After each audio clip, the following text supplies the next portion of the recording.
Você está no canal Eu Estudo a Lição com o pastor Samuel Camilo. Hoje é terça-feira, dia 10 de outubro de 2026. E o tema que estudaremos na nossa lição será o Evangelho Eterno, a mensagem da missão. O texto que serve como base para o nosso estudo, Apocalipse capítulo 14, versos 6 e 7, que diz: Vi outro anjo voando pelo meio do céu, tendo o Evangelho Eterno para pregar aos que se assentam sobre a terra, e a cada nação, e tribo, e língua, e povo, dizendo em grande voz: Temei a Deus e dai-lhe glória, pois é chegada a hora do seu juízo. E adorai aquele que fez o céu, a terra, o mar e as fontes das águas. Antes de nos aprofundarmos um pouco mais no nosso estudo de hoje, eu quero convidá-lo para orar junto comigo. Muito obrigado, Senhor Deus, por tua palavra e pela certeza que temos de que em todos os tempos o Senhor teve um conteúdo a ser compartilhado com a humanidade. E nesse conteúdo encontramos a revelação não apenas de quem tu és, mas também do teu propósito para a nossa vida. Nos colocamos em tuas mãos. Eu oro nesse momento junto com meu irmão, com a minha irmã, que nesse momento coloca os seus pedidos diante do Senhor. Alguns deles foram enviados para cá, para o canal, outros estão lá no coração. Mas te peço, por favor, intervém na vida de cada um deles. Pois nós oramos também pedindo que o Espírito fale conosco agora. Em nome de Jesus oramos. Amém. Quando pensamos sobre aquilo que tem sido quase que o dia a dia dos movimentos cristãos de hoje em dia, a cada momento parece que surge um novo movimento, como se fosse um galho que vai saindo de um ramo principal. Estou falando de movimentos dissidentes que surgem por várias razões. Hoje, no mundo cristão, dois indivíduos se unem, fundam uma igreja, trabalham durante um tempo, acontece um desentendimento por razões, às vezes as mais banais possíveis, um vai para um lado, outro vai para o outro e uma nova igreja surge. Quando olhamos para a Bíblia, nós percebemos que o Senhor Deus ele tem um conteúdo a ser apresentado diante da humanidade.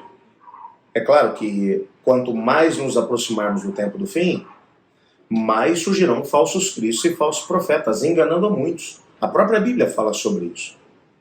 Dentro do movimento adventista do sétimo dia, que é um movimento considerado ainda até recente, afinal de contas, foi um movimento que teve a sua origem com a pregação de Guilherme Miller ali pelos idos de 1832, mais ou menos.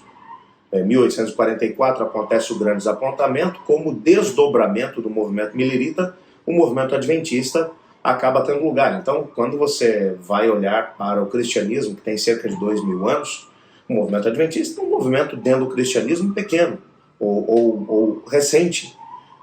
Entretanto, mesmo dentro do adventismo, nós encontramos uma grande quantidade de movimentos que foram saindo de dentro do ramo principal e que foram formando novos núcleos. E quando pensamos nesses novos núcleos, às vezes alguns ramos de doutrina que vão se formando aqui e lá, porque um determinado líder não concorda com a interpretação ou com aquilo que é o corpo de doutrinas. Hoje o que tem mais se dito é que a Bíblia tem que ser atualizada. Falar sobre alguns temas que aparecem na Bíblia não são mais elementos que podem ser entendidos pelas pessoas pós-modernas. Afinal de contas, como é que vamos chamar alguns comportamentos sociais tão aceitos pela mídia de pecado? Hoje em dia, quando você fala, por exemplo, sobre o uso da bebida alcoólica e, ao mesmo tempo, o cuidado com o próprio corpo, quando falamos sobre santidade dentro dos relacionamentos interpessoais, principalmente dentro do contexto da vida sexual, que deve ser vivido a sexualidade dentro do casamento, um casamento monogâmico, heterossexual. Quando você fala sobre algumas coisas como essas, que é o que a Bíblia vai mencionando, algumas pessoas se escandalizam tremendamente e dizem isso é uma coisa que é muito retrógrada. A Bíblia tem que ser atualizada. E pessoas que, mesmo que não digam essa frase, que acabou ganhando alguma repercussão dentro da mídia evangélica nos últimos meses, por causa de alguns líderes que se levantaram e utilizaram essa mesma nomenclatura, tem muita gente tentando atualizar a Bíblia. Parece que o Evangelho precisa de uma roupagem nova para conseguir chegar até as pessoas. O que mais me chama a atenção nesse texto que acabamos de ler, de Apocalipse capítulo 14, versos 6 e 7, que representa para nós a última mensagem de advertência a ser dada à terra exatamente antes da vinda de Jesus. O contexto aqui de Apocalipse 14 é tremendo. Quando você vai analisar o capítulo 12, que vai contar a história da igreja cristã, a partir do momento em que Cristo Jesus a estabeleceu, a mulher pura, vestida de branco, com uma estrela com uma coroa com 12 estrelas, a lua embaixo dos seus pés, representando a mensagem apostólica e ao mesmo tempo o Antigo Testamento. Quando você vai olhando para essa mesma mulher pura, que é perseguida pelo dragão grande e vermelho, que é descrito como sendo ninguém menos do que o próprio diabo, que arroja água da sua boca, que são povos e nações, para perseguir essa mulher. Essa mulher, ela representa a igreja lá nos seus primórdios. A mulher vai para o deserto sendo perseguida pelo dragão. No próprio capítulo 12 você encontra que o dragão se irou contra a mulher, mas vai fazer guerra contra o restante da sua descendência. Os que guardam os mandamentos de Deus são fiéis ao testemunho de Jesus. Capítulo 13 aparece o anticristo, a besta que surgiu da terra, que por sua vez dá poder à besta que surgiu do mar. E aí vem o capítulo 14. Capítulo 14, como é que os 144 mil estarão salvos no céu? Como? E aí, antes de poder mencionar os 144 mil salvos, porque passaram pela grande tribulação, o capítulo 14, a partir do verso 1, vai mostrar o anjo, os 3 anjos que voam no meio do céu, exatamente na última hora, antes que a porta da graça se feche.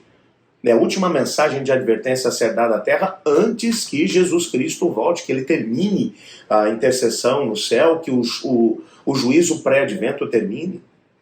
E essa mensagem começa com a ideia de um evangelho que é eterno. Vi outro anjo voando pelo meio do céu, ele tem um evangelho eterno para proclamar aos que se assentam sobre a terra. Para quem? A cada nação, tribo, língua e povo. Eu não quero me deter aqui no conteúdo que é mencionado aqui do evangelho eterno, mas eu quero me deter aqui nessa descrição. É o evangelho que é eterno. O evangelho sendo apresentado como o evangelho eterno é o mesmo evangelho que foi pregado pelos apóstolos, por Jesus Cristo. O mesmo evangelho, as mesmas boas novas que estão apresentadas nesse livro maravilhoso, a Bíblia Sagrada. É o mesmo evangelho. Até porque a Bíblia vai mencionar que o Senhor Deus é o mesmo ontem, hoje e o será eternamente. Não existe nele nem sequer sombra de mudança. Ele não muda.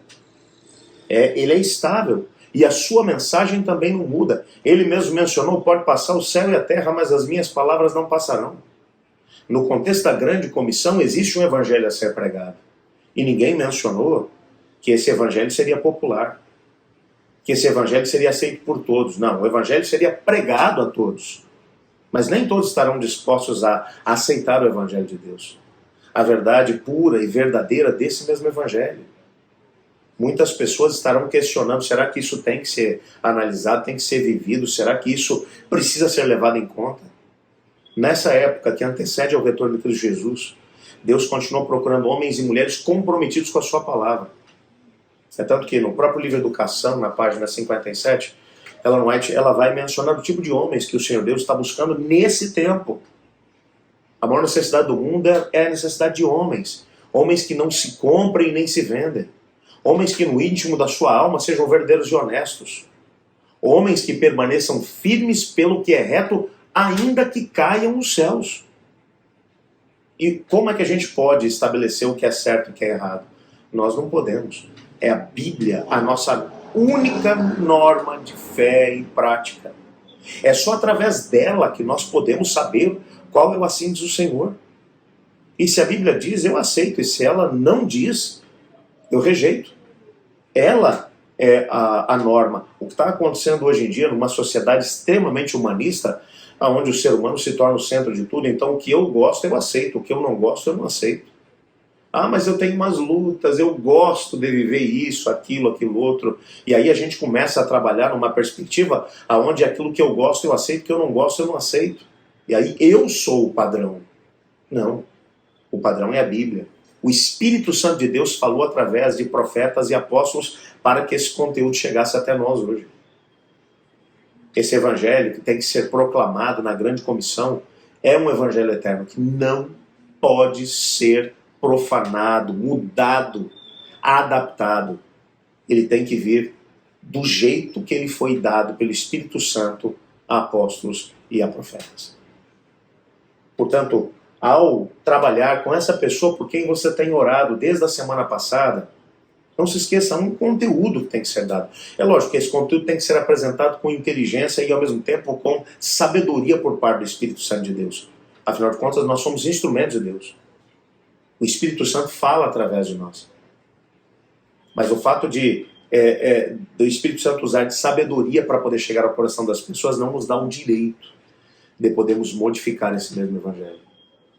Que Deus te abençoe, que Deus te guarde e que ao compartilhar esse evangelho com as pessoas que seja o mesmo evangelho. Como Paulo disse, mesmo que um anjo vindo do céu vos proclame um evangelho diferente desse, não creiais. Deus te abençoe, que Deus te guarde. Eu estudo a lição. E você?